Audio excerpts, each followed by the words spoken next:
Cela fait 20 ans, ou presque, que le parc du Futuroscope fait entendre sa musique insolite. Moi, je suis un Alsacien pur sucre. Papa est alsacien, il est décédé, hélas. Maman est alsacienne. Du côté de la plaine de la Bruche, avec une maman qui est très impliquée par sa famille dans l'activité viticole. Et ça, c'est vraiment ma première racine. J'ai adoré cette enfance.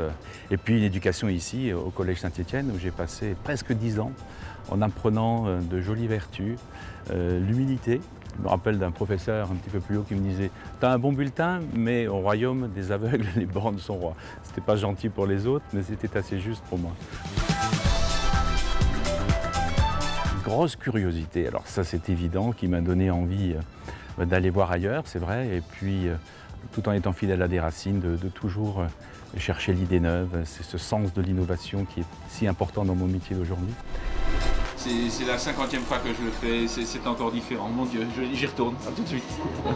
Ça fait maintenant beaucoup d'années et je me souviens que le départ était douloureux. On a pris la voiture pour Poitiers et on a pleuré plus d'une fois. Et donc cette séparation qui n'en est pas une m'a sûrement permis de me construire autrement. Je ne serais pas le même si j'étais resté, mais le fait d'être d'ici fait que malgré tout je suis différent de ce que j'aurais été si je n'avais pas été alsacien. Donc ça fait de jolies synthèses et aujourd'hui je suis un homme complètement heureux. La vie est faite comme ça de grandes exigences intérieures et puis aussi de rencontres et qui changent les fondements de votre existence. Donc c'était un député européen que j'ai croisé ici à Strasbourg, donc le hasard n'est pas tout à fait un hasard, qui s'appelait Jean-Pierre Raffarin, qui présidait la région Poitou-Charentes et qui m'a embarqué avec lui dans l'ouest de la France. Et donc voilà, mon histoire avec l'autre partie de la France est née de ce contact. J'ai donc dirigé les services de la région pendant de nombreuses années. Ensuite, j'ai eu une expérience dans le secteur privé, dans cette terre de l'Ouest qui est fort accueillante pour nous les Alsaciens. Et puis depuis quelques années à la tête du Futuroscope. Non, nous dit Copernic, la Terre n'est pas au centre de l'univers. Et c'est elle qui tourne autour du Soleil, et non pas l'inverse, comme on aurait tellement voulu le croire. Alors moi, je suis un fan de musique. Et j'en pratique depuis très très longtemps. Et donc, lorsque je suis arrivé en 2003, ma première idée était de mettre la musique dans ce temple de l'image.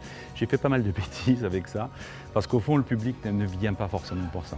Donc aujourd'hui, ma marque de fabrique n'est pas liée à ce qui est ma première passion, mais j'adore la peinture. Nous allons l'année prochaine faire quelque chose autour de Van Gogh. Donc forcément, on porte un petit peu de soi lorsqu'on fait ce travail. Pour autant, on n'est pas là pour se faire plaisir, on est là pour faire plaisir à des visiteurs. Et donc, je garde toujours assez de recul pour éviter de faire simplement ce qui conviendrait au président du parc. Il faut absolument donner sa marque, mais en même temps tenir compte de ce qui est attendu, tout en surprenant le public avec ce qu'il espère trouver. Le visiteur ici, s'il reste une journée, fait 8 à 10 spectacles.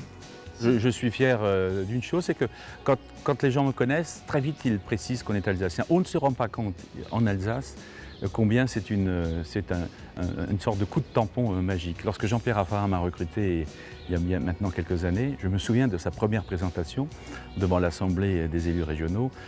Le deuxième mot, c'était « il nous vient d'Alsace », comme si ça rassurait les gens. C'est extraordinaire, cette espèce de présomption de gens organisés que nous avons, on dit cette image de sérieux. Quelquefois, ça nous dessert un peu, mais l'image de l'Alsace, de ce point de vue-là, est formidable et on la porte tous un petit peu. C'est ça ma principale fierté. On est du pays de son enfance, disait Saint-Exupéry, donc c'est vrai que plus le temps passe et plus souvent j'y reviens, sûrement quelque chose de l'ordre aussi de cette affection pour le territoire. Après des projets, je n'en ai pas de manière précise, et puis si j'en avais, je ne suis pas sûr que je vous les dirais.